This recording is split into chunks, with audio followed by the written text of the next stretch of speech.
Hey guys, as the owner of a 5th gen 4Runner, I got to thinking, if I were going to replace my 5th gen with the new 6th gen 4Runner, and yeah, no, I am not replacing my 5th gen 4Runner, but, and guys, I have expounded on this point over and over and over again. I have no plans to ever get rid of my 5th gen 4Runner. I think it is possibly the last great 4Runner, last great Toyota ever produced with this naturally aspirated V6 engine. I've had it for right at 60,000 miles now, have not had 1 ounce of issue out of it. I did crack a hose on my SAIS system, which I ended up putting a bypass on there because we missed the broken hose. So in theory, all I've done is maintenance. Toyota, on the other hand, has ran into a little bit of an issue of late. The Tundras are having some serious issues with their blocks. Tacoma has had numerous issues with the transmissions. We've just had some things start to creep up here that are just non-Toyota issues. Long term, I don't know how the hybrid battery systems are going to hold up. That's foremost. I just don't know how well that system's going to hold up to the abuse of all these off-road conditions. Maybe it does fine. I can't justify, as a 5th gen owner, my 5th gen brain, the simplicity of this vehicle. I can't justify going with more of a complicated system like that. Now, let's get some facts straight. First of all, I have not driven a 6th gen 4Runner yet, and it may be a while before I get a chance to drive one. But these prices are just slightly hard to stomach because these increases are just, man, they're like, they pretty much outpace inflation, and they're up there. Of course, this is a TRD Pro. In 2018, I paid right around $41,000 something for it. We had COVID shortage, chip supply shortages, constraints, all these other things. The prices just went nuts. They didn't come off of those prices. So it's just like now we're just built upon those increases, and yet again we're going up again. So from 2018 to 2024, we were somewhere around probably a $14,000 increase over what I had paid, maybe a little bit more than that. Actually, yeah, it would be more than that. And then now from 2024 to 2025 with the new one, a TRD Pro is going to be right at knocking on the door of $70,000 with destination and everything. It is a full $11,000 more than the previous year. Losing 2 cylinders and now with a hybrid power plant. So I just can't justify some of the pricing increases. I got to thinking, as a 5th gen owner with my 5th gen brain, if I were going to buy 6th gen or add one as a second vehicle, what am I going to go with? And I had to do a lot of soul searching with this, but trying to stay with some affordability and also thinking about future upgrades and things like that. These are getting to the point now where it's like, I just wouldn't feel comfortable taking one of these and then shelving the suspension completely out of it and doing something different like I did with mine.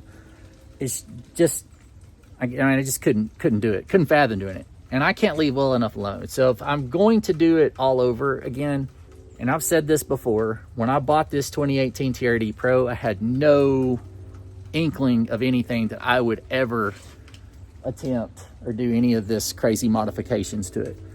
I was going to leave it stock. And then I was like, I'm just going to add a roof rack. And then it just kept, you can't stop. So if I'd have known that I was going to be doing a lot of that, I probably would have bought a TRD Off Road and just saved the upfront money and then put more into the build itself quicker. But I didn't. So now we get to play around with the configurator, and we'll see, as a 5th gen owner, what my choice would be to build. My choice to start a build, if I were buying one right now, so if I'm adding a vehicle, I would go probably with the TRD Off Road.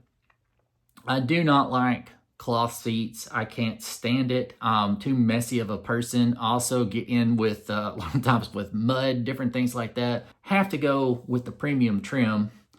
Again, nothing against the iForce Max, but as you can see here, pricing, we are almost a full $3,000. So it's about $2,700, $2,800 difference between the TRD Off Road Premium and the TRD Off Road Premium with the iForce Max. And I just don't see enough of something to really move. I mean, really your average fuel economy is relatively the same. So I just don't get it. It's just making it more complicated. I'm sure it's going to drive the two back to back. I'd probably be like, there's absolutely no way I would not pick the hybrid, you know, but you also got to decide, I'm a 5th gen owner, so it doesn't matter. It doesn't care. I mean, it takes me forever to get that thing up to, up to traffic. And, you know, I'm of the opinion, you don't buy a 4Runner. Okay. This may hurt some people's feelings. You don't buy a 4Runner. It's not a race car. That's not what you're buying it for. I mean, I could care less if it takes 8 seconds to get 0 to 60. You know, I don't drive it like that anyway. So you're not speaking to me. There's nothing about that makes me want to just be like, oh yeah, okay, silly me. You know, like I could care less. It just does not push my buttons to think that it's a 1.2 seconds quicker 0 to 60. Yeah, I don't care. It's just not speaking to me. It's the same thing with the mileage. That's nice. It's nice. I just want it to work. I want it to work. I don't want it to fail. I don't want the transmission to fail. I don't want to have an issue, with the transmission or a block or anything like that, or a hybrid battery. Those are the things I don't want to have fail. Getting 3 more miles per gallon, 4 more miles per gallon that's not where my motivation lies with that. Because in my opinion, if you're looking at it the way I am, to be able to get that extra mileage, you're paying for it up front. It's in the details right here. I mean, you're paying for these increases. A lot of money. You're never going to make that back. I digress. All right, so let's get into this build. So, all right, TRD Off Road Premium. I mean, it's a good looking vehicle. I mean, I can already see. I think that you could do some different things here. I think if it were me, you've got that leading edge right here that goes around the arches of the wheels, and I just think that they should have, the upper end of that should have been body colored. But that's really the only thing about that just looks suspect. The big air dam I could do without. I mean, a lot of the back portion of it, that's 5th gen-esque. It really kind of has that look to it. Let's get in here and look at this interior. I like the seat pattern. It looks really nice. I like the big screen. Nothing about that just looks offensive to me. I mean, that's nice. But it's not what I'm buying a vehicle for.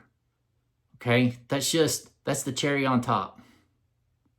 It's not what I mean, for me, it's not just, that's not making my motivation to say, well, I can't have my 5th gen looking like it does on the inside and I have to go buy this. That's not doing it. Colors, we got ice cap, cutting edge, underground, black, supersonic red, which you're going to pay a little bit extra for, Everest, and heritage blue. All right, for the sake of this, let's just pick something fun. Let's do heritage blue. Let's do it. Come on. There we go. It's a handsome color. I like that.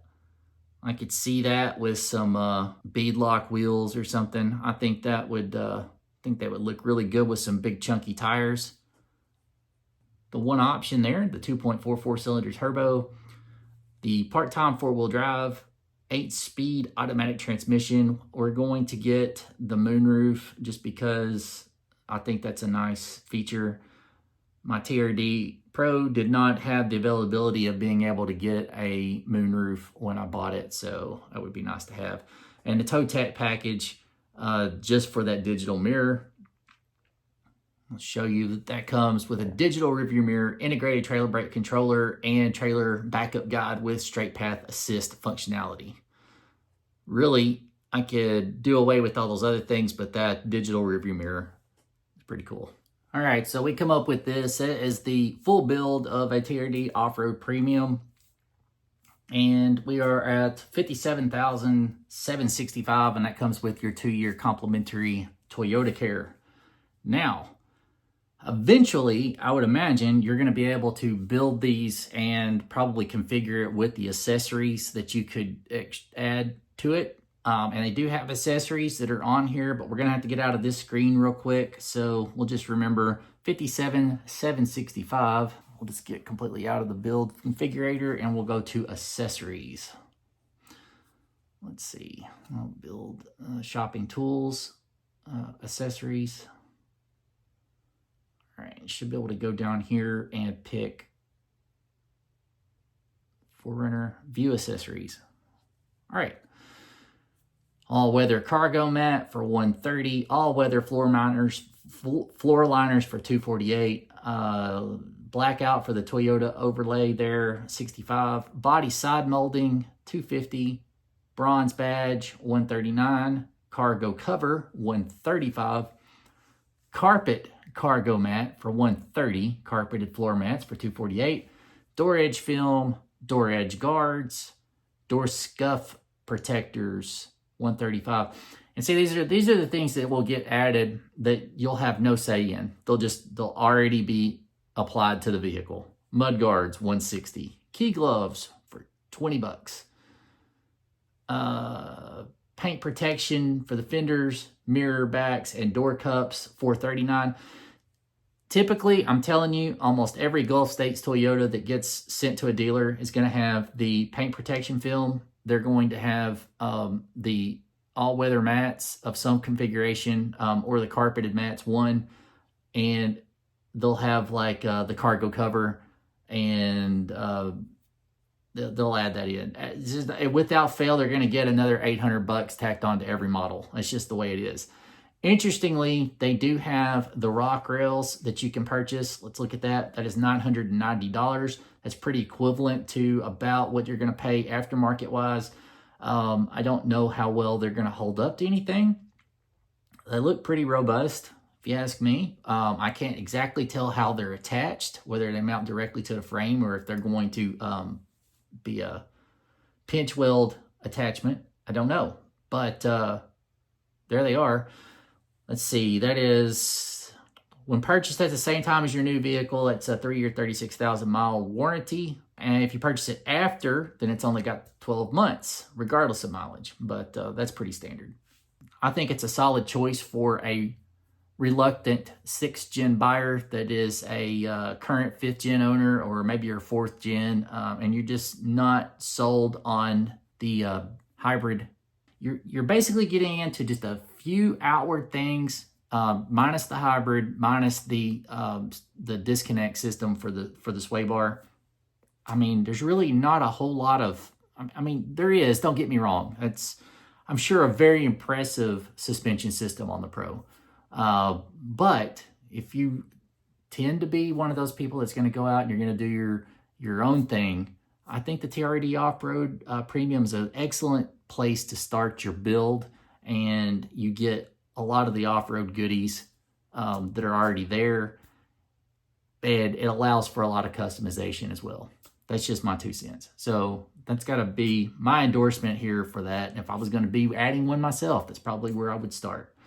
But I'm curious to see what you guys think. Thanks for letting me play around with the configurator, and we just kind of see from a 5th-gen owner kind of where I'm leaning as far as what I'm wanting to buy. I do have some hesitancy with this technological stuff with the batteries and everything, so that is weighing heavy on my mind as I do this. And I love the 5th-gen. I think it is basic as it gets. There's a lack of tech, awkwardly low amount of tech for something as new as it is. But I mean, I love it though. I mean, there's a lot of those things you can add. I mean, if it's a radio that you want to put in there with a nice Apple CarPlay or the Android Auto or any of that, I mean, you can add just about anything you want to do with that. There's so much aftermarket support for it, and there's just a very welcoming community of people that are willing to help if you have questions about something. But that would go for this as well. I mean, they're going to reach some new customers with this 6th gen. I mean, I get it in the overall grand scheme of things, but man, the pricing is just a hard thing to overcome, and that's the other thing that leads to a lot of hesitancy for me. I just don't know that it's worth what they're going to ask. Exciting times though, and I would love to get my hands on one. So hopefully here pretty soon when these start hitting some dealer lots, maybe I can sweet talk somebody to let me go do a little test drive in one, and just lay hands on it and feel it from the driver's seat. But thank you so much for tuning in with my video today. And again, just let me know what you're thinking with the 6th gen, and especially if you're a 5th gen owner, 4th gen, or if you've already got a 4Runner.